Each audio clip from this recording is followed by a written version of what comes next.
Le moment donc sur le pépé de lancer le documentaire Le Devoir de mémoire, Pouvana Opa et Jean-Marie Tjibaou. Donc je laisse la parole à René Boutin qui va interagir donc avec Marie-Hélène Villerme, Dorothée Tromparent et Wallace Cotra. Je vous laisse la parole. Bonjour Marou. Bonjour tout le monde. Alors, devoir, je vais peut-être vous laisser vous présenter parce que c'est pas évident que le public vous connaisse. Je commence par le bout ou... On va commencer par Marie-Hélène.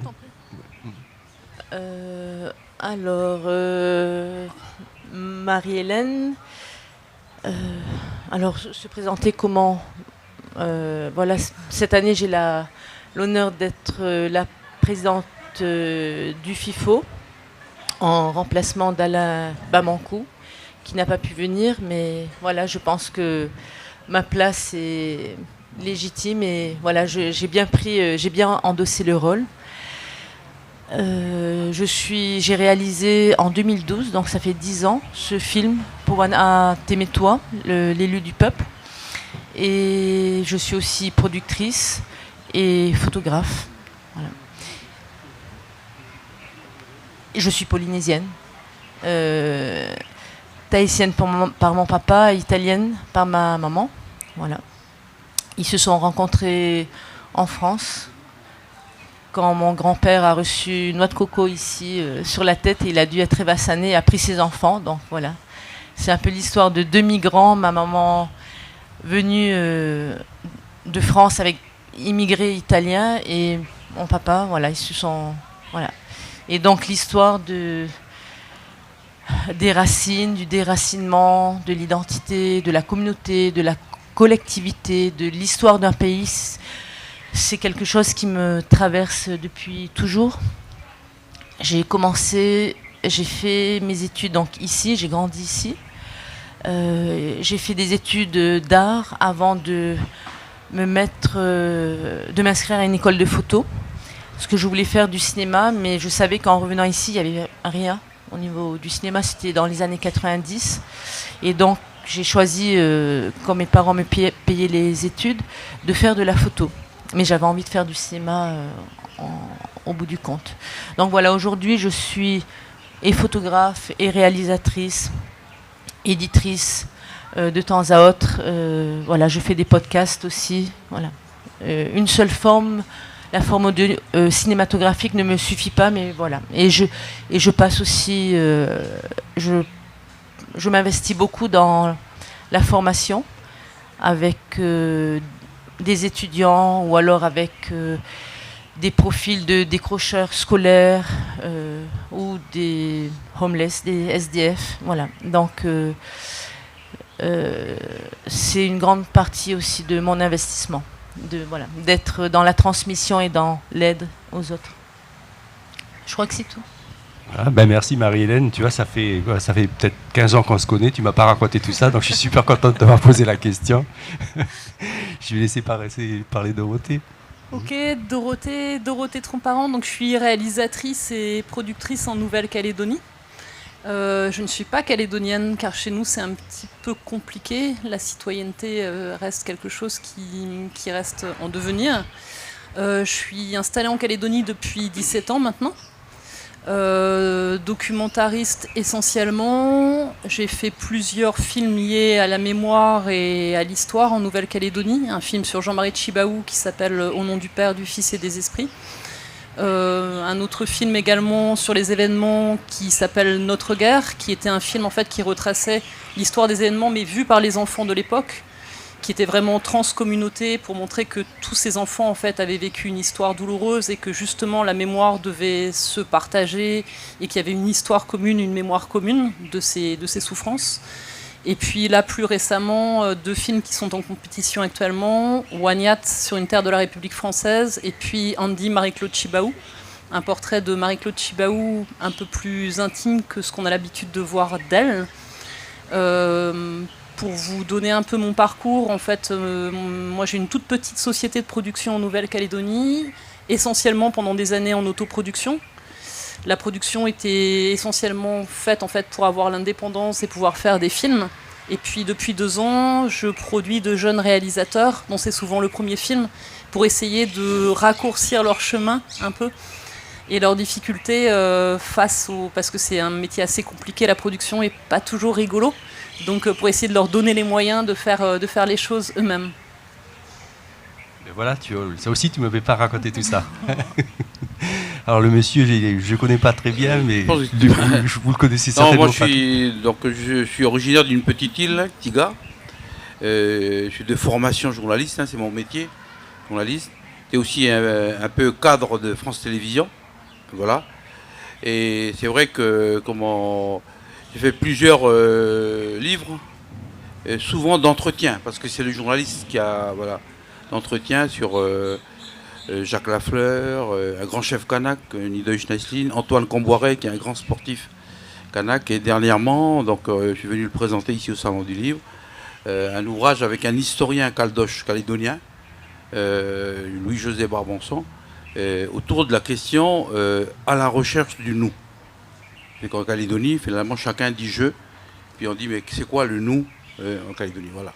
Et puis j'ai fait aussi quelques documentaires, et ce qui justifie ma présence ici, c'est un documentaire sur Jean-Marie Tjibaou, un portrait de Jean-Marie Tjibaou après sa mort, et puis un autre sur le pardon, c'est-à-dire que 15 ans après la mort de Jean-Marie Tjibaou, il y a une cérémonie de réconciliation entre sa famille, sa femme notamment, et la femme du Djoubeliouer, qui a assassiné Jean-Marie Tjibaou. Et c'est un peu cette histoire-là que, voilà, puis bon, m'intéresse beaucoup au FIFO aussi. Merci. Alors, donc là, documentaire, mémoire, devoir de mémoire. Donc déjà, le documentaire, c'est un documentaire parce qu'on fixe une image sur une carte mémoire. Donc, c'est important dans nos sociétés où on a tendance à oublier très très vite tout ce qui se passe. Et en plus, avec le numérique, on a quand même une faculté à perdre un petit peu la mémoire. Le documentaire se rend indispensable. Devoir, je ne sais pas si c'est un devoir. Est-ce que c'est le devoir, c'est plus la notion de devoir, derrière, il y a cette notion de responsabilité, de réhabilitation aussi de la mémoire, puisque c'est des choses qui ont été oubliées, des gens dont on n'a pas parlé. Et Marie-Hélène, j'ai envie de commencer par toi, puisque c'était une histoire la mémoire était importante pour la Polynésie, c'était une mémoire qui n'était pas dite, parce qu'il y a la mémoire qui est dite et encore forte, mais il y a aussi celle qui n'est pas dite et qu'on a envie de faire découvrir à l'autre. Donc là, il y a une responsabilité. Là, le devoir, il est important. Et est-ce que dans ton documentaire, Pouvana, que tu as réalisé il y a une dizaine d'années, est-ce que c'était une préoccupation qui était au centre de ton action ? Je répondrai autrement. Donc en 2004, ici, il y a le Taoui, l'alternance politique. Et au lendemain de l'élection du président indépendantiste, Oscar Timarou, j'entends à la télé la ministre de l'Outre-mer, Brigitte Girardin, à cette époque, qui dit « le processus électoral n'est pas fini ». Là, ça a été... Tout d'un coup, je me suis dit, mais qu'est-ce que ça veut dire ? Qu'est-ce que ça veut dire exactement ? Je m'intéressais à la politique, mais de très loin. Je m'intéressais plus à la portée de la politique dans notre quotidien, dans les grands changements sociétaux, mais pas dans la politique les partis politiques. Et donc, quand j'entends cette parole, le processus électoral n'est pas fini, je me suis dit, j'ai compris, donc l'État est aussi un parti politique quelque part. Il veut jouer sa partie, et tant qu'on ne votera pas comme il entend, on va revenir voter. Et là, c'est un choc en me disant comment on est arrivé à là. Donc, tu vois, c'est pas un devoir de mémoire en voulant commencer très loin, mais j'ai commencé à 2004. Et quelques mois après, donc il y a eu renversement, motion de censure, renversement du gouvernement, etc. Et quelques mois après, une autre phrase était lancée comme ça, en disant « Maintenant, les robinets sont fermés ». Donc, c'est-à-dire que si on ne votait pas bien, une nouvelle fois, eh ben, on n'aurait plus les robinets. Puis, ce qu'on nous avait toujours dit, l'État, en tant que gère la Polynésie, en tant que bon père de famille, non, c'était sous condition. Donc je me suis dit, ok, qu'est-ce qui s'est passé et comment on arrive à ça? Quelle est la lecture à avoir? Et par ailleurs, dans ma famille, il y a une tradition politique où mon oncle était représentant à l'Assemblée, ici, dans le gouvernement de Francis Sanfort, le premier gouvernement de 77. Mon père était avec un homme politique, Émile Vernedon, qui faisait des trucs mais pas possibles, qui était un peu un uluberlu. Mais je voyais mon père, respecter le chef. Et ça, c'était vraiment quelque chose qu'on entendait chez les Polynésiens. Il faut respecter la parole du chef. Et mon père, que je considère toujours comme quelqu'un d'intelligent, je me disais, mais pourquoi il peut dire, pourquoi il peut suivre? Mais c'était ce truc-là. Donc au départ, j'ai voulu faire un film sur la situation de ce qui se passait en 2004. Et mettre même mon père dans le film en disant, voilà, mais comment on peut expliquer que la génération de nos parents vote et suivent un chef, et nous on a envie de voter mais complètement autre chose selon notre sensibilité. Et j'ai fait un pas de plus. On m'a appelé et j'ai participé au gouvernement Temaro. Ça n'a pas duré longtemps parce qu'on a été renversé tout de suite. Et j'ai voulu poursuivre plus loin et on m'a appelé aussi pour être attaché parlementaire de Thea Hirschon, une proche de Oscar Temaro. Et là, j'avais vraiment envie de voir de l'intérieur le fonctionnement des institutions publiques et l'Assemblée de Polynésie, comme tous les parlements, sont les endroits les plus où tout se passe, tout passe à travers. Et j'avais vraiment envie de comprendre. Et donc, entre 2004 et 2008, j'ai assisté à toutes les motions de censure, etc. Et vraiment, je voudrais rendre hommage à Théa, parce que je lui disais, voilà, maintenant je veux faire un film, mais jusqu'où il faut remonter? C'est sûr, jusqu'aux essais nucléaires, jusqu'à De Gaulle, ça c'était sûr. Et elle me dit, mais pourquoi pas la figure de Powana? Et moi, je connaissais Powana par mon oncle, qui était un sympathisant. Il avait même filmé quand il était jeune à son retour. Mais après, dans ma famille, ils avaient pris un autre plutôt le pendant autonomiste. Donc, c'était pas quelqu'un qui était honoré.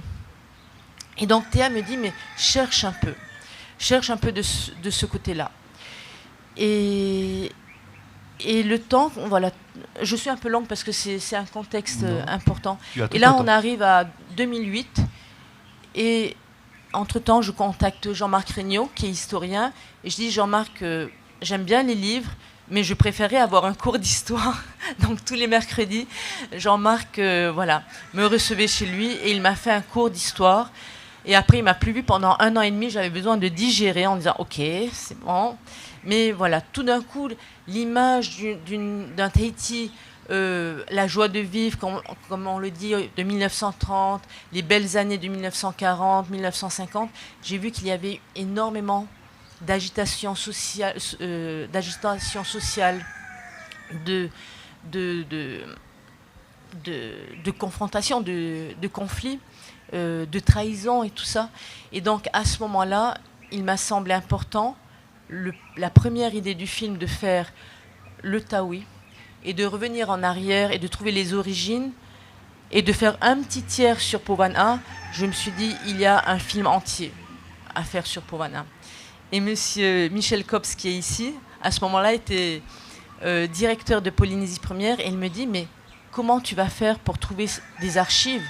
Et tout à l'heure, dans le jury, on débattait de ce problème du manque d'archives. Hein. Et j'ai dit, je ne sais pas. C'était vraiment pas la réponse à donner pour une réalisatrice ou productrice. Je dis, je ne sais pas, mais je vais trouver. Je vais trouver. Et donc voilà, ce devoir de mémoire, il est venu de manière... j'ai reçu un impact. On a tous reçu un impact en 2004. On a essayé de l'expliquer. Et donc, je suis revenue en arrière pour arriver jusqu'à l'histoire de Powana. Voilà. Merci. Donc, mais je vais passer aussi à Dorothée. Maintenant, Dorothée, c'est un petit peu différent. Tu nous as dit tout à l'heure que tu étais endogène, mais pas indigène, hein, on peut dire ça comme ça. Et on sent à travers des films, et moi ce qui me surprend quand même, c'est qu'ils parlent tous pratiquement de la mémoire. Hein, c'est toujours extrêmement important, la manière dont tu l'illustres. Est-ce que ça a été un élément indispensable pour toi pour t'intégrer au pays, pour découvrir le pays, pour appartenir au pays ? Je ne sais pas si ça se traduisait vraiment en ces termes-là. Moi, je ne cherche pas forcément l'appartenance. Ce que je cherche, c'est parfois à soulever des questions à travers les films. Et c'est certain qu'en Nouvelle-Calédonie, une des difficultés, c'est qu'une partie de l'histoire n'est pas écrite, si ce n'est pas toute l'histoire. On a eu le bagne, où ça commence seulement un petit peu à être écrit, à être reconnu, où les gens, petit à petit, savent qu'ils ont eu des ancêtres bagnards, et puis assument ce passé-là. Ensuite, il y a les événements, sur lesquels c'est une histoire très douloureuse, où les deux communautés ont eu beaucoup de mal à se parler, où les paroles ne se sont pas toujours confrontées. Avec l'amnistie après les accords Matignon, il y a une sorte de couvercle qui a été posé sur la marmite, et les gens ne se sont pas parlé pendant des années. Et quand on vit en Nouvelle-Calédonie et qu'on vit beaucoup avec les gens, on se rend compte qu'en fait, ce déficit de mémoire, c'est quelque chose de très douloureux. Que la parole doit s'exprimer, que quand elle s'exprime, quand elle sort, c'est quelque chose d'incroyable en fait, parce que les gens n'ont jamais été écoutés, n'ont jamais été accompagnés par qui que ce soit. Et qu'ils ont toujours l'impression, c'était dans un des films que j'ai fait, Notre guerre, Ashley Vindin, qui lui était d'une famille loyaliste, me disait, en fait, nous en Nouvelle-Calédonie, on a toujours l'impression de ne pas faire partie de la vraie histoire. On se sent illégitime tout le temps. Et en fait, c'est cette colère qui m'anime. Donc c'est pas une volonté d'appartenance ou de m'intégrer à quoi que ce soit. C'est juste une colère. Parce que c'est une injustice. Pourquoi ? Parce que la Calédonie s'écrit avec les hommes qui sont sur cette terre, quelle que soit leur communauté. Et je ne cesse d'être en colère quand je vois des gens qui sont dans l'humilité, dans la générosité, dans le partage, quelle que soit leur communauté, et qui finalement ne se sentent pas légitimes à dire leur propre histoire. Et pourtant, quand on les écoute, quand on prend le temps de la confiance, de s'asseoir avec les vieux, de se poser dans la case, les gens vous parlent et vous transfèrent cette responsabilité en fait de porter leur parole. Donc, plus que volonté de s'intégrer ou volonté d'appartenance, parce que ça, je pense que c'est bien plus compliqué que ça, et c'est quelque chose qui doit prendre des siècles, je pense. C'est plutôt une colère qui n'aura jamais de fin, et un sentiment d'injustice et de volonté de tenter de réparer en soulevant des questions plus qu'en apportant des réponses à travers les films. Oui, donc c'est vrai qu'en Nouvelle-Calédonie, il y a quelque chose de spécifique quand même, c'est que tout le monde a ce qu'on a en commun, c'est de tous se sentir exclus. Hein, à chaque fois, le sentiment d'exclusion est très très fort en Nouvelle-Calédonie, dans toutes les communautés. Et c'est quelque chose qu'on sent vraiment très très proche. D'accord avec cette idée, Wallace ? Ouais, je crois que c'est un peu ce que dit Dorothée, c'est-à-dire que il y a les difficultés de faire ce devoir de mémoire, ce que tu dis, puis il y a ce qui moi, dans mon itinéraire, m'a aidé. La difficulté, c'est ce qu'on a dit, c'est que c'est une histoire post-coloniale, hein. C'est-à-dire que où on écrit, il y a du non-dit, il y a des choses qui disparaissent. Pendant un moment, il y a l'histoire sans les Kanaks. Ils n'étaient même pas ils étaient des indigènes, c'était pas des citoyens, etc. Et dans les têtes, il y a beaucoup de choses qui sont restées comme ça. Et puis, il y a cette fragmentation de la société calédonienne. C'est-à-dire que c'est un pays où l'histoire du bagne, l'histoire des Kanaks, les indigènes, les Shandong, c'est-à-dire les Vietnamiens, les Javanais, tout ça. C'est l'assignation à résidence. Chacun chez soi. On ne se mélange pas. Et puis chacun a son histoire. Et donc on tait l'histoire commune. Il n'y a pas d'histoire commune. Et c'est très difficile de parler d'une histoire commune. Ça, c'est la difficulté. La deuxième chose qui est difficile, c'est que le documentaire, c'est le récit du présent. Hein, on raconte les choses. Dès qu'on commence à toucher le passé, ça fait mal. Dans nos pays. Ça fait mal parce que les blessures ne sont pas refermées. Et c'est très difficile les héros pour les uns, enfin en tout cas les Calédoniens, c'est pas les héros des autres. Et au contraire, d'où la difficulté pour nous de trouver un drapeau, un machin commun. Enfin vraiment, Nous, on aime bien se taper dessus. Et donc, c'est très difficile. Et là, donc, à la fois, cette fragmentation de la société, et cette société coloniale, hein, post-coloniale, disons, et puis, cette difficulté-là avec les assignations à résidence, c'est difficile de raconter une histoire commune. Mais il y a une tendance de la société calédonienne qui est de dire, ici vous avez entendu l'autre fois au Salon du Livre, finalement, José Brabançon qui dit, la souffrance de l'autre, c'est ma souffrance à moi, parce que c'est mon histoire. Il faut qu'on apprenne à faire ça. Donc moi, ce qui m'a facilité les choses, c'est Jean-Marie Tjibaou. Parce que c'est vrai que j'ai attaqué pas le plus facile, heureusement. Parce que tout d'un coup, Jean-Marie Tjibaou, finalement, il est devenu rapidement, je ne sais pas pourquoi, il y a un truc là, quelque chose qui est un visage qui est commun à notre pays. Puis une sorte de fierté des Calédoniens de se retrouver dans quand il était vivant, il était clivant, et puis quand il est mort, c'est notre...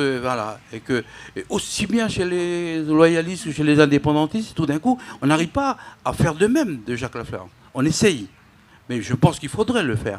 Mais voilà, la personnalité de Jean-Marie a fait que, finalement, s'agissant du pardon du deuxième film, c'est beaucoup plus simple que ça. Moi, j'étais directeur comme Michel est directeur de Polynésie Première, là, au RFO. Je vois arriver un monsieur, c'est Octave Tonia. Il dit, bon, voilà, on est en train de faire la réconciliation, c'est compliqué à expliquer. Tu vas faire le documentaire. Mais je dis, non, mais ça se passe pas comme ça chez nous.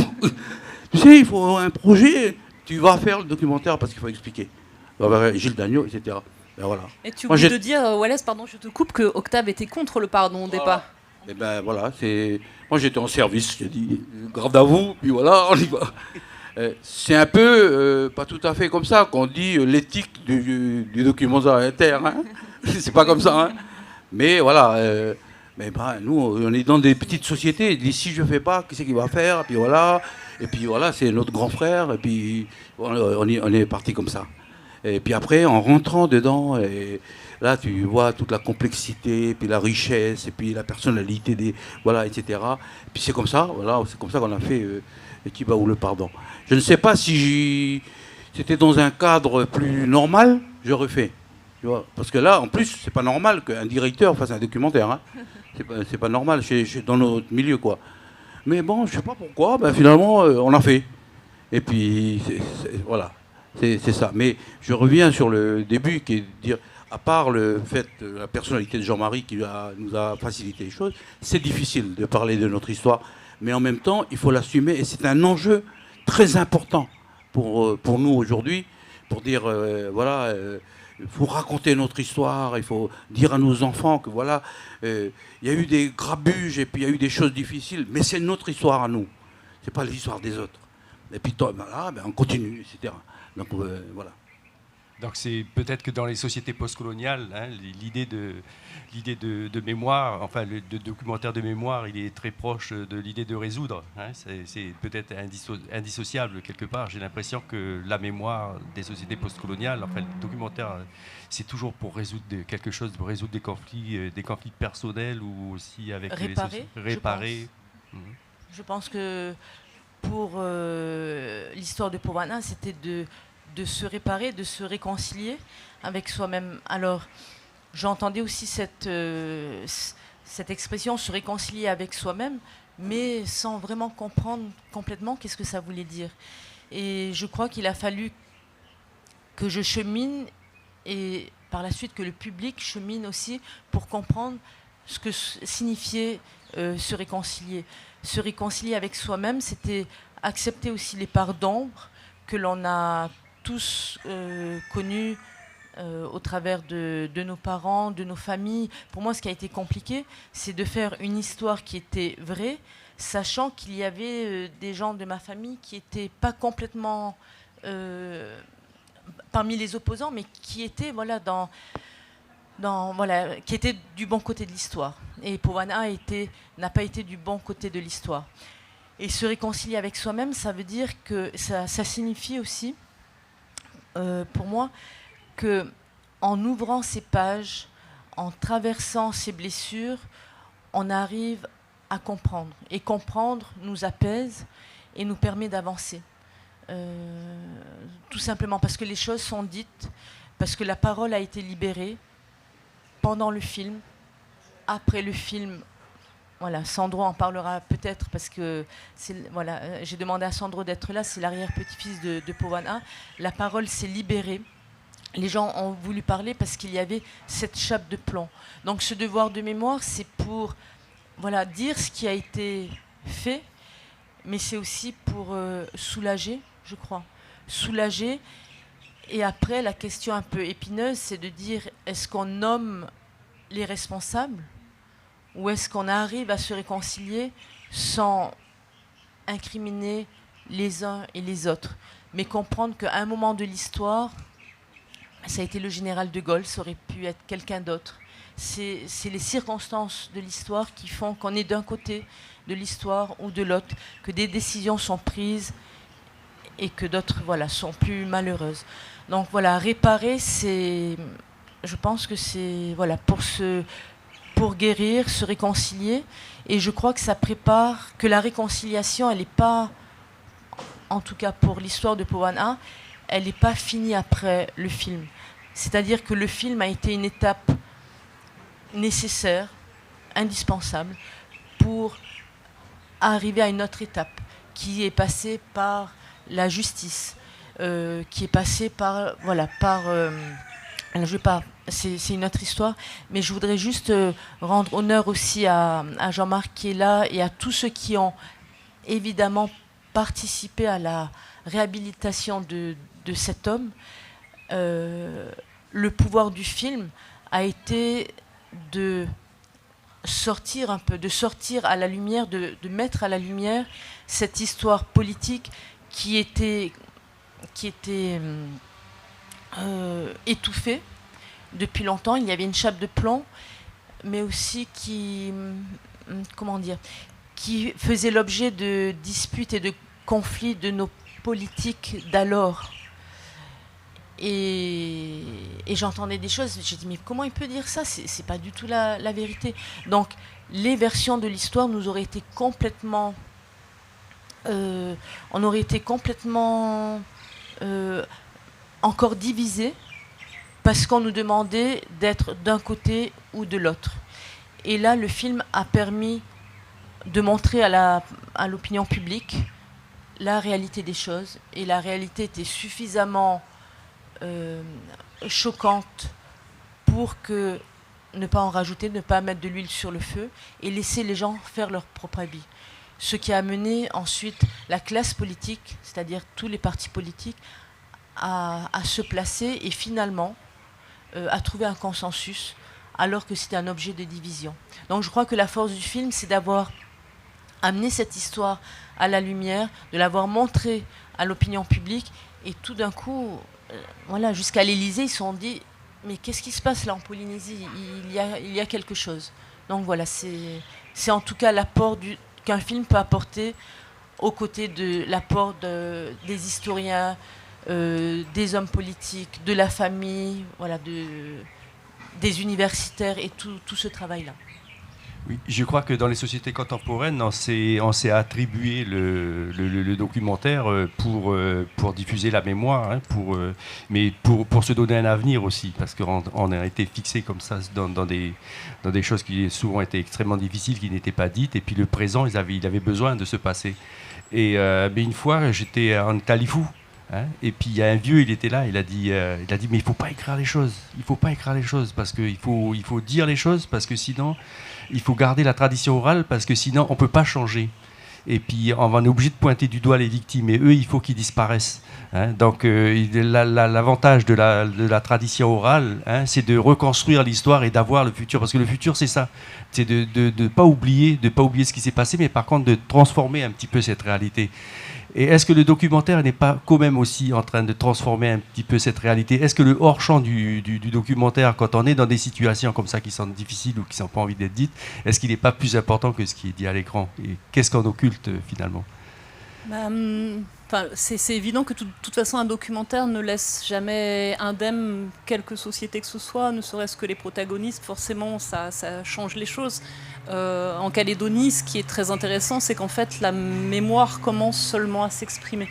Et c'est toujours troublant de voir que même au sein des familles, les gens n'ont pas raconté leur propre histoire. C'était tellement tabou que des pères, qui sont des pères de 40 ou 50 ans, n'ont même pas raconté leur propre histoire à leurs fils, même si cette histoire pouvait sembler banale à d'autres. Donc, si seulement le documentaire peut nourrir le dialogue et ouvrir justement cette parole et susciter la parole entre les gens en Nouvelle-Calédonie, déjà la réalité s'en trouve transformée. Après, charge à chacun, dans son clan, dans sa famille, dans sa maison, de faire le travail. Mais si déjà quelques questions peuvent naître, et dans certaines projections publiques, j'ai pu le voir, notamment après le film Notre Gare, où il y avait toutes les communautés, et en fait, où chacun voyait bien que la personne qui s'exprimait redevenait enfant en racontant ce qu'elle avait vécu, et où lors de l'avant-première, il y avait tous les protagonistes qui faisaient partie de la même famille, et où l'un d'entre eux a dit « mais ce soir, en fait, ma famille, elle est là ». Et il y avait une personne d'origine wallisienne, une personne d'origine caldoche, très loyaliste, une autre personne qui était le fils du jardinier de Jacques Lafleur, un Kanak ultra indépendantiste qui n'avait fait que les EPK et qui avait fait sa révolution bien plus tard, interne, pour apprendre à parler aux autres aussi. Si déjà cette petite réalité-là, à notre petite échelle et modestement, vraiment modestement, ça peut déjà susciter le dialogue, c'est déjà quelque chose d'exceptionnel. Alors là, je voudrais, oui, juste, tu voulais rebondir directement, Wallace, sur... Oui, je voulais dire que je ne suis pas vraiment au départ posé ces questions-là. Est-ce que ça va changer les choses ou pas, etc. Parce que surtout le portrait de Jean-Marie Tjibaou, en fait, c'est très basique, mais c'est un homme politique que j'ai connu, hein, comme journaliste. Hein. Je l'ai accompagné, voilà, pour la campagne électorale, etc. Et puis, c'est le premier homme politique que je vois assassiné. Et voilà, donc, ça te bouscule quelqu'un. Et que, voilà, c'est ce qui explique aussi le fait que, voilà, on a fait beaucoup de choses autour de sa mémoire, parce que c'est quelque chose qui nous a profondément marqué. Mais je pense que ça a marqué tous les Calédoniens de cette période-là. Et moi, comme journaliste, etc. Donc, c'est comme ça que c'est important. Après, et là, je fais une allusion au FIFO. Je trouve que ce que j'ai remarqué ensuite, c'est que finalement, quand tu racontes l'histoire de quelqu'un comme ça, comme Jean-Marie Tjibaou, mais c'est le cas de Pouvana, et bien finalement, au premier FIFO, le prix du public, c'était Jean-Marie Tjibaou, la parole assassinée. C'est-à-dire qu'ici, dans un autre contexte, en Polynésie, ben, tout d'un coup, le public, peut-être pas le jury de cette époque-là, mais le public, il dit, mais c'est important cet homme-là.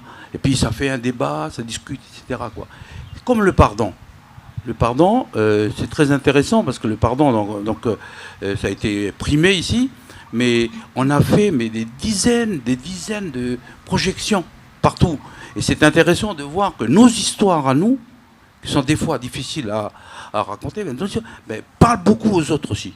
J'étais avec les Moina, par exemple, à l'île de Groix, où il y avait un festival du film insulaire.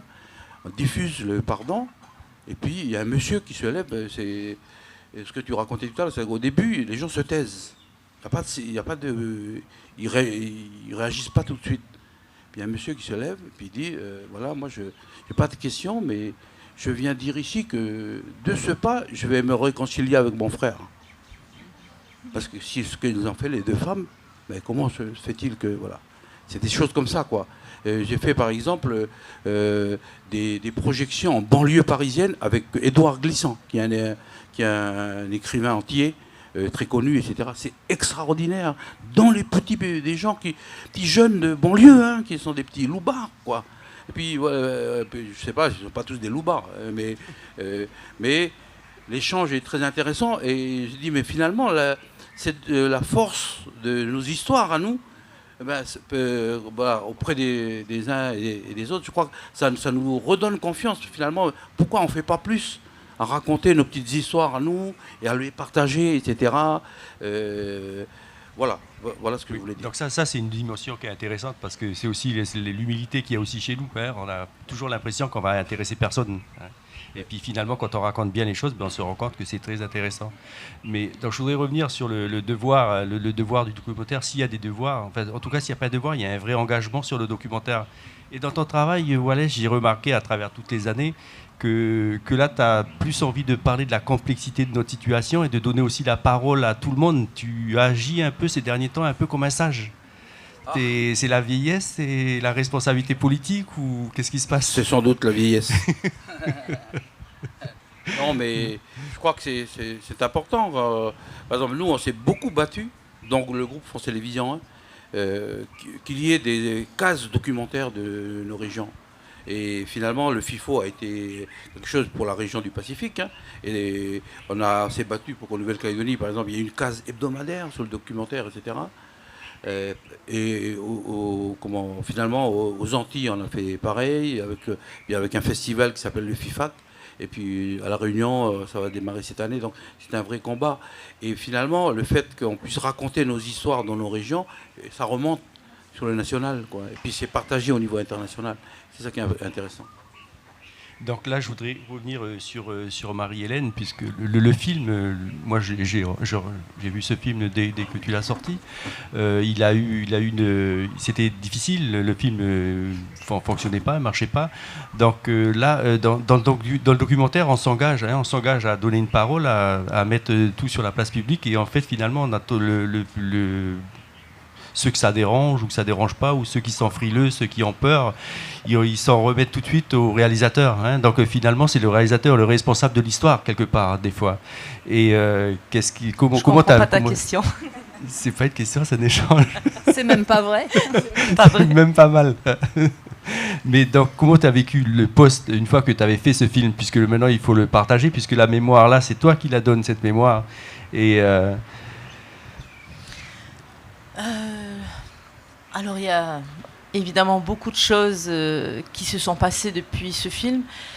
Je vais prendre une chose, la chose la plus positive. Donc ce film a remué énormément. Et je dirais qu'un signe, pas précurseur, mais un signe qui nous a été donné lors de la projection de ce FIFO et les jours qui ont suivi, ce sont des vieux ici qui ont témoigné. Moi je ne les ai pas vus, c'est Sandro qui les a vus du quartier de Tongnoa, donc voilà, qui étaient peut-être même pas venus au festival, mais qui ont vu ce qui se passait. Et ils ont dit, je pense que c'est le plus beau compliment que j'ai entendu, la terre a tremblé.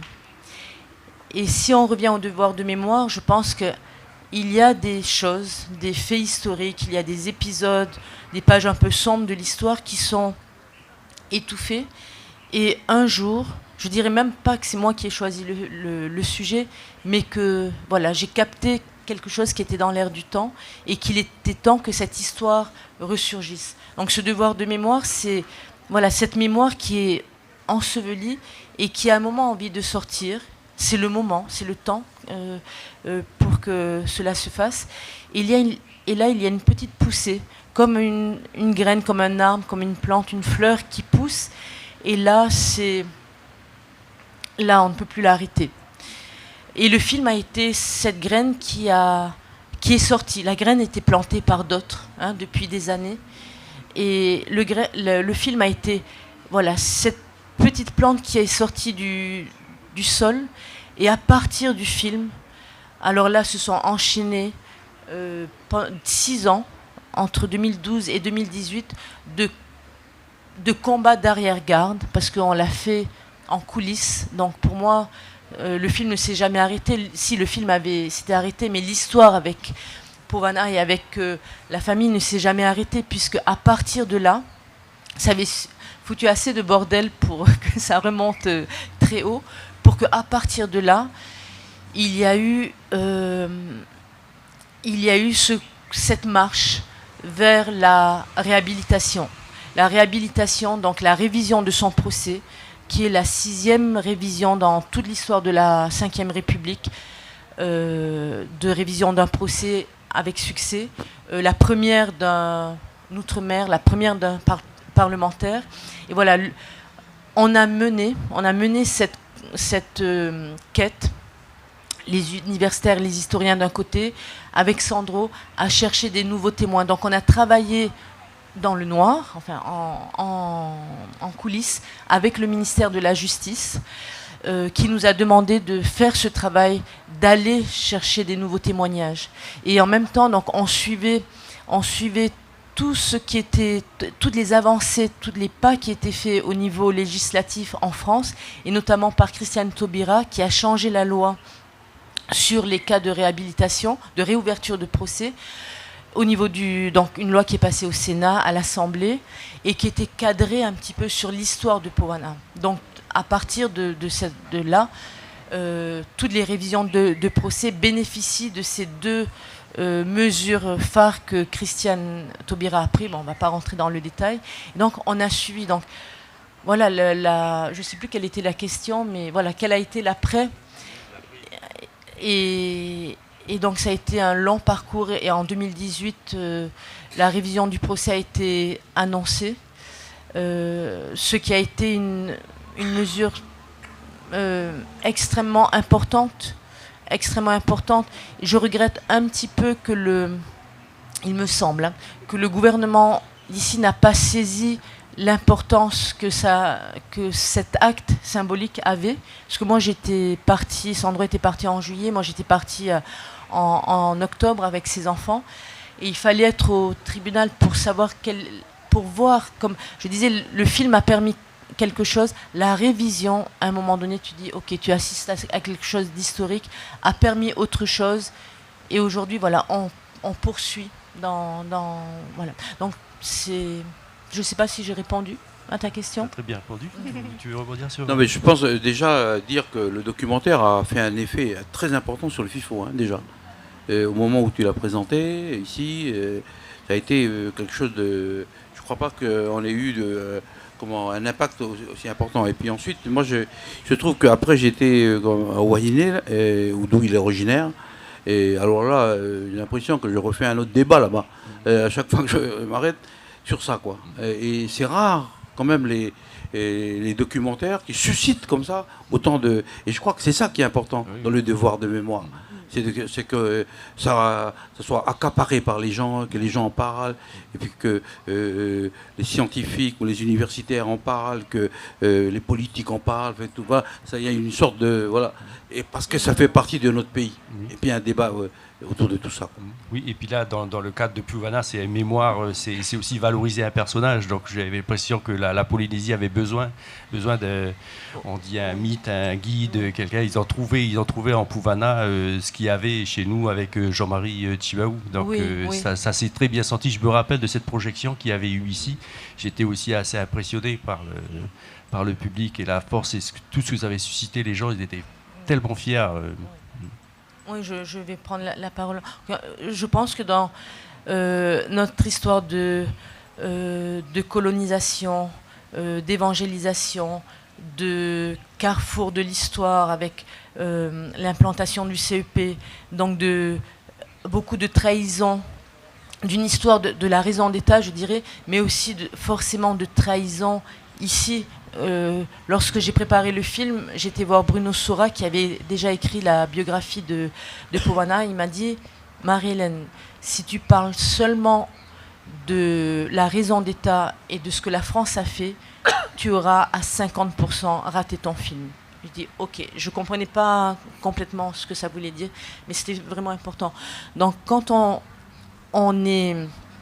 fait un film sur cette base un peu bouillonnante, voilà, on est sur un volcan d'histoire de trahison, on a besoin de corruption, voilà. On a besoin d'avoir aussi des héros, parce qu'on nous raconte trop souvent qu'il n'y a pas eu de résistance ici, que le traité, que l'annexion s'est faite facilement, que l'évangélisation s'est faite facilement, que la bombe, on l'a acceptée, on a même remercié.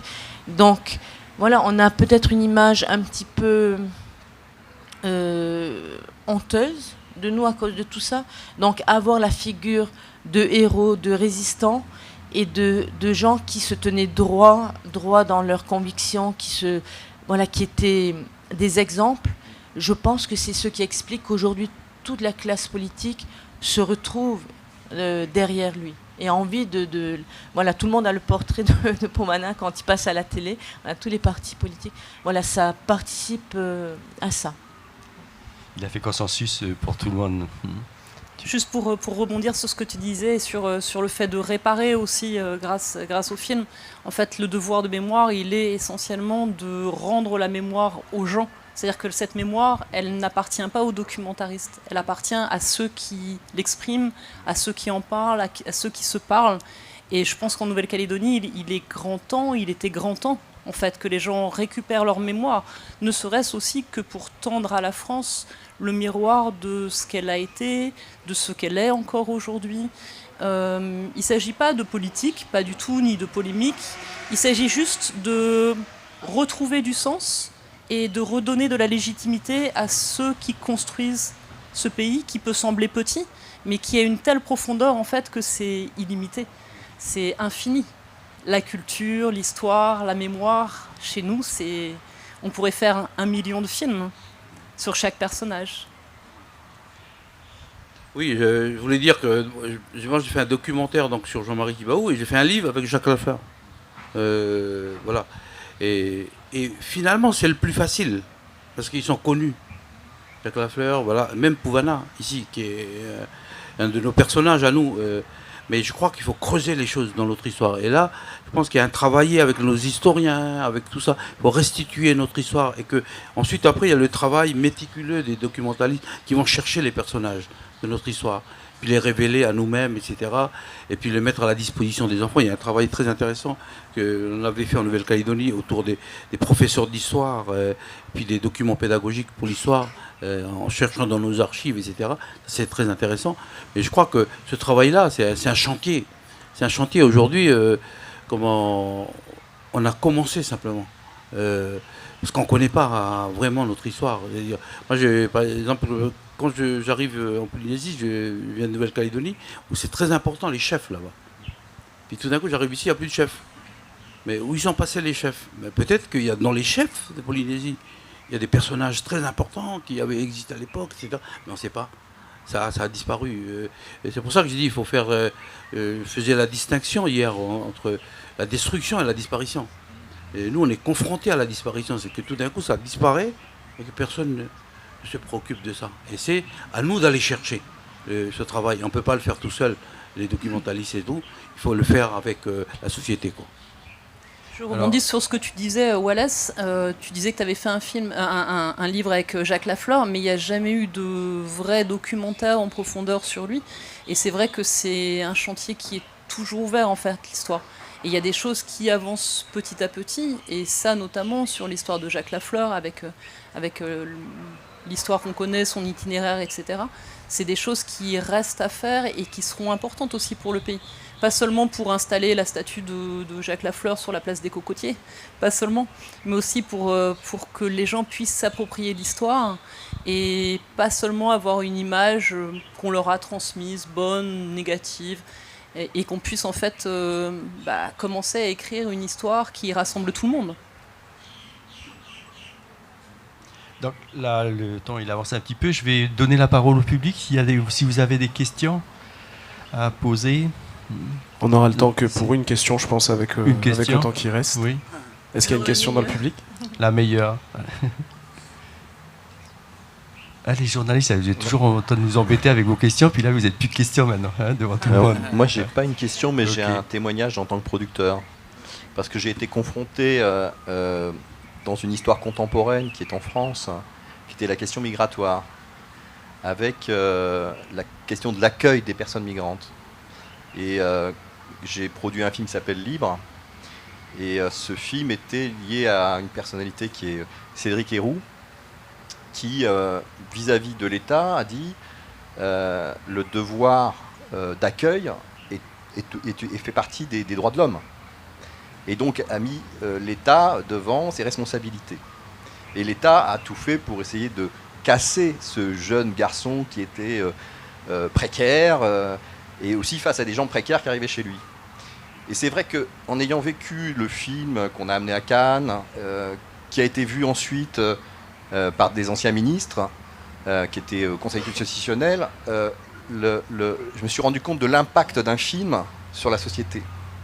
Et comment à un moment la société qui peut vous rejeter reprend à son bénéfice l'histoire et effectivement la Constitution a été revue puisque le délit de solidarité n'existe plus. Et qu'on a reconnu pour les personnes qui accueillent les personnes migrantes des gens qui sont dans leurs droits. Et ça pour moi ça fait partie vraiment de nos métiers, d'être à cet endroit d'écoute, d'entendre ce qui se passe dans le monde contemporain et d'y être présent, même si c'est un combat, parce que ça a été un combat ce film, évidemment. Mais j'ai été étonné de voir par exemple que ce film est étudié, il est mis dans les livres d'histoire aujourd'hui comme film de référence. Alors que quand on l'a fait, c'était une lutte absolument, il n'y en avait aucun soutien de personne. Enfin moi je l'ai produit absolument seul, quasiment en autoproduction. Mais parce que c'était compliqué, évidemment. Et je comprenais que peu de personnes puissent nous soutenir. Mais ce que je veux dire, c'est que ça répond complètement à cette question de comment on s'engage, nous, producteurs ou réalisateurs, dans ce besoin de donner de l'éclairage à travers le documentaire. Et le documentaire, évidemment, c'est un pouvoir. La preuve, on trouve des réalisateurs qui sont en prison parce qu'ils sont considérés comme dangereux, alors qu'en fait, ils ne font que des films. Il n'y a rien de moins dangereux qu'un film en soi. Mais si. Je pense qu'effectivement, c'est un contre-pouvoir qui existe vraiment et qui peut amener à un éclairage positif sur la société. Voilà, c'est tout. On va juste donner le micro au monsieur parce qu'il a levé la main en même temps.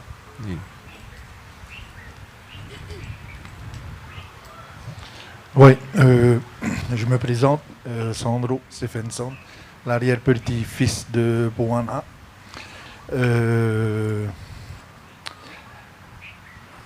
Beaucoup de choses.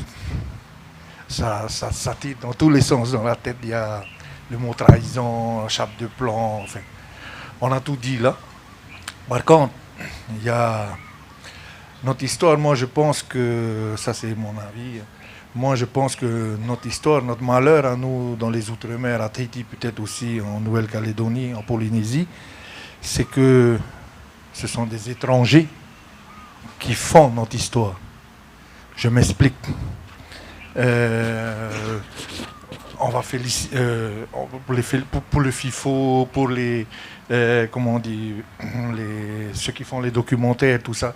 Ils font un travail formidable. Les chercheurs comme Jean-Marc Regnault, à côté de lui, on va bientôt connaître l'histoire des GI à Bora Bora. On n'a jamais su parce que dans le haut collège, au secondaire, à part AFAH, Imonu, Opiro, Tiwi, le reste, je ne sais pas. On m'a appris l'alphabet tahitien, c'est tout. Donc le FIFO a été un grand pas pour l'histoire de toutes nos communautés. Mais il y a un hic encore aujourd'hui, et ça, comment je peux dire, ça me touche un peu parce que, rappelez-vous, l'année dernière, il y a encore aujourd'hui, des professeurs ou des chercheurs, ou je ne sais pas comment on peut leur dire, parce que rappelez-vous, il y a eu un colloque à l'université, et il y a encore des personnes professeurs, ok, ils sont professeurs, mais qui veulent refaire notre histoire.